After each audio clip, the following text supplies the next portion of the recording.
नामर्दवती, मैं अपने घर की लाडली बेटी थी। जब मेरी पढ़ाई पूरी हो गई तो मेरा निकाह जाहिद से हो गया। मेरा निकाह खूब धूमधाम से हुआ। जाहिद के पिता का कपड़े का कारोबार था। उनकी खुद की दुकान थी। घर में ज़मीन जायदाद सब कुछ था। मैं ब्याह कर आई तो पहली रात ही मुझे अपने मर्द की असलियत का पता चला। बादल गरजें जरूर पर ठीक से बरस नहीं पाए और ज़मीन पानी की बूंदों के लिए तरसती रह गई। वलीमा के बाद मैं ससुराल दिन में मायूसी का दर्द लेकर लौटी। खानदानी घर की पढ़ी लिखी लड़की होने के बावजूद सीधी साधी मुझको एक ऐसे आदमी को सौंप दिया गया जो सिर्फ चारा पानी का इंतजाम तो करता पर मेरा इस्तेमाल नहीं कर पाता था। मुझको एक हफ्ते बाद मेरे ससुर ससुराल लेकर आए। मैंने सोचा कि अब शायद ज़िंदगी में बाहर आएं, पर मेरे अरमान अब भी अधूरे ही रहें। मौका पाकर एक रात को मैंने अपने शोहर जाहिद को छेड़ा। आप अपना इलाज किसी अच्छे डॉक्टर से क्यों नहीं कराते? तुम चुपचाप सो जाओ, बहस ना करो, समझी? जावेद ने कहा। मैं चुपचाप दूसरी तरफ मुंह करके अपनी अरमानों को दबाकर सो गई। समय बीतता गया। ससुराल से मौके आने जाने का काम चलता रहा। इस बार को हम दोनों समझ रहे थे कि पर करते किसी से कुछ नहीं थे। दोनों परिवार हमें देख देख कर खुश होते कि हमारे बीच आज तक तू मैं नहीं हुई। इसी बीच एक ऐसी घटना घटी जिससे मेरी ज़िंदगी बदल दी। मस्जिद में एक मौलाना आकर रुके। उनकी बातचीत से मेरे ससुर को ऐसा नशा छाया कि वे उनके मुरीद हो गए। झाड़ फूंक व ताबीज़ देकर मौलाना ने तमाम लोगों का मन जीत लिया था। वे मेरे घर के एक कमरे में रहने लगे। बेटी, तुम्हारी शादी के 2 साल हो गए, पर मुझे दादा बनने का सुख नहीं मिला। कहो तो मौलाना से ताबीज़ बनवा दूं, ताकि इस घर को एक औलाद मिल जाए। मेरे ससुर ने मुझसे कहा। मैं समझदार थी। मैं ससुर से उनके बेटे की कमी बताने में हिचक रही थी, क्योंकि घर में ससुर शौहर और मेरे सिवा कोई नहीं रहता था। इसलिए मैं बोली, बाद में देखेंगे। अब्बू जी, अभी मेरी तबीयत ठीक नहीं है। उन्होंने कुछ नहीं कहा। मेरे घर में रहते मौलाना को 2 महीने बीत गए, पर उन्होंने मुझको देखा तक नहीं था।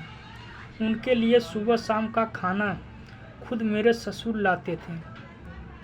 दिन भर मौलाना मस्जिद में इबादत करते। झाड़ फूंक के लिए आने वालों को लेकर वे घर आते, जो मस्जिद के करीब था। मेरे ससुर जाहिद के साथ दुकान में रहते थे।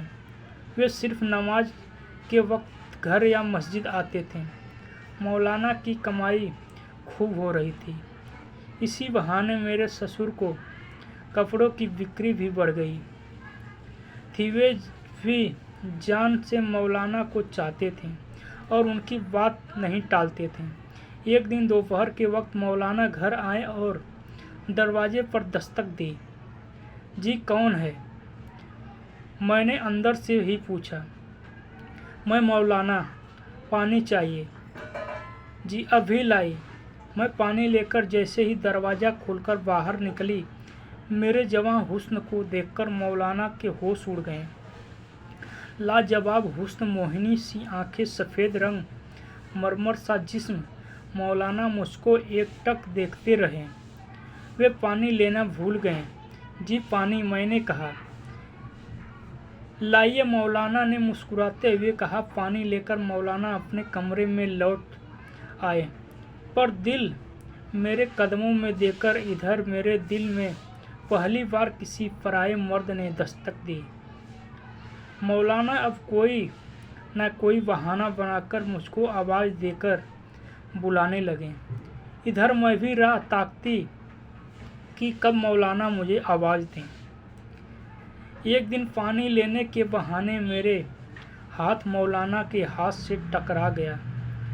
उसके बाद जिस्म में सनसनी सी फैल गई। मोहब्बत ने जोर पकड़ना शुरू कर दिया था।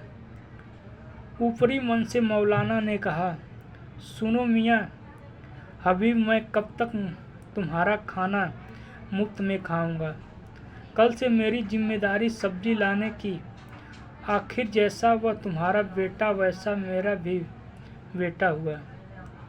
उसकी बहू मेरी बहू हुई सोचकर कल तक बताओ, नहीं तो मैं दूसरी जगह जाकर रहूँगा। मेरे ससुर ने सोचा कि अगर मौलाना चले गए तो इसका असर उनकी कमाई पर होगा। जो ग्राहक दुकान पर आते रहे हैं वे नहीं आएंगे। उनको जो इज्जत मौलाना की वजह से मिल रही है वह नहीं मिलेगी। इस समय पूरा गांव मौलाना के अंधविश्वास की गिरफ्त में था और वे ज़बरदस्ती तावीज़ अंग्रेज़ी दवाओं को पीसकर उनके राख मिलाकर इलाज कर रहे थे। बाप बेटे दोनों ने मौलाना से घर छोड़कर ना जाने की गुजारिश की। अब मौलाना दिखाऊ बेटा बहू बन कहकर ससुर का दिल जीतने की कोशिश करने लगे। नमाज के बाद घर लौटते हुए ससुर ने मौलाना से कहा, जनाब आप इसे अपना ही घर समझिए, आपकी जैसे मर्जी हो वैसे रहें। आज से आप घर पर ही खाना खाएंगे, मुझे गैर ना समझें। मौलाना के दिल की मुराद पूरी हो गई। अब वे ज़्यादा वक्त घर पर गुजरने लगे। बाहर के मरीजों को जल्दी से तावीज़ देकर भेज देते। इस काम में अब मैं भी चुपके चुपके हाथ बटाने लगी थी। तकरीबन 6 महीने का समय बीत चुका था। मेरे और मौलाना के बीच मोहब्बत ने जड़ जमा ली थी। एक दिन मौलाना ने सोचा कि आज अच्छा मौका है, मेरी चाहत का इम्तिहान ले लिया जाए, और वे बिस्तर पर पेट दर्द का बहाना बनाकर लेट गए। मेरा आज पेट दर्द कर रहा है, बहुत तकलीफ़ हो रही है, तुम जरा सा गर्म पानी से सेक दो। मेरे सामने कराते हुए मौलाना ने कहा। जी कहकर मैं पानी गर्म करने चली गई। थोड़ी देर बाद मैं नज़दीक बैठकर मौलाना का पेट सेकने लगी। मौलाना कभी कभी मेरा हाथ पकड़कर अपनी पेट पर घुमाने लगे। थोड़ा सा झुक कर मैं मौलाना के पेट पर हाथ फिराने लगी। तभी मौलाना ने ज़ोर से मेरा चुम्बन लेकर अपने पास लिटा लिया। मौलाना के हाथ जब मेरे नाजुक जिस्म के उस हिस्से को सहला रहे थे जहाँ पर इंसान अपना सब कुछ भूल जाता है। आज वर्षों बाद मुझको जवानी का वह मज़ा मिल रहा था जिसके सपने मैंने सजो रखे थे। सांसों के तूफान से दो जिस्म भड़की आग को शांत करने में लगे थे। अब तूफान शांत हुआ तो मैं बैठकर अपने कमरे में पहुंच गई।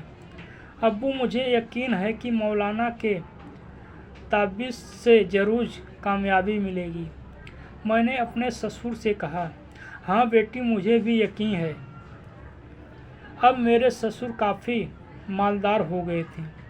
दिन काफ़ी हंसी खुशी से गुजर रहे थे। तभी वक्त ऐसे ही करवट बदलती कि ससुर की ज़िंदगी में अंधेरा छा गया। एक दिन मेरे ससुर अचानक किसी ज़रूरी काम से घर आए। दरवाजे पर दस्तक देने के काफ़ी देर बाद मैंने आकर दरवाज़ा खोला और पीछे हट गई। मेरा चेहरा घबराहट से लाल हो गया था, बदन में कपकपी आ गई थी। ससुर ने अंदर आकर देखा तो मेरे बिस्तर पर मौलाना सोने का बहाना कर चुपचाप मुंह ढककर लेटे थे। यह देखकर ससुर के हाथ पैर फूल गए, पर वे चुपचाप दुकान लौट आए। अब क्या होगा, मुझे डर लग रहा था। कहते हुए मौलाना के सीने से लिपट गई। कुछ नहीं होगा, हम आज ही रात में घर छोड़कर नई दुनिया बसाने निकल जाएंगे। मैं शहर से गाड़ी का इंतजाम करके आता हूँ, तुम तैयार हो ना? मैं तैयार हूँ, जैसा आप मुनासिब समझें। मौलाना चुपचाप शहर चले गए। मौलाना को ना पाकर ससुर ने समझा कि उनके डर की वजह से भाग गया है। बाद में जाहिद ने बताया, अब्बू सलमा भी घर पर नहीं है। मैंने तमाम जगह खोज लिया पर कहीं उसका पता नहीं चला। वह बक्सा भी नहीं है जिसमें गहने रखे हैं। मेरे ससुर घबराकर अपनी जिंदगी की कमाई और मुझको खोजने में लग गए, पर मैं उनकी पहुंच से काफ़ी दूर जा चुकी थी, मौलाना के साथ अपना नया घर बसाने।